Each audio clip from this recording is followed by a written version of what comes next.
ராம்பாய்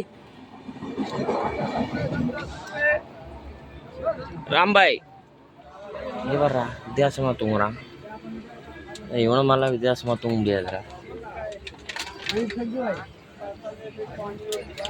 பாய் at பாய். ஐயோ, இது உள்ளெல்லாம் போனா பார்த்தா லாக்கு போல இருக்குது. இப்போ வெளியே வர்றதுக்கே 2 நாள் ஆகிடும் போல இருக்கு. யார் அவன்? ஒருத்தன் இம்ரான் மாரியே இருக்கிறான். அங்கே பாருங்க, இம்ரான் மாரியே இருக்கிறான். ஆனால் இம்ரான் இல்லை, இவர் வேற ஆள், அவரு வேற ஆள்.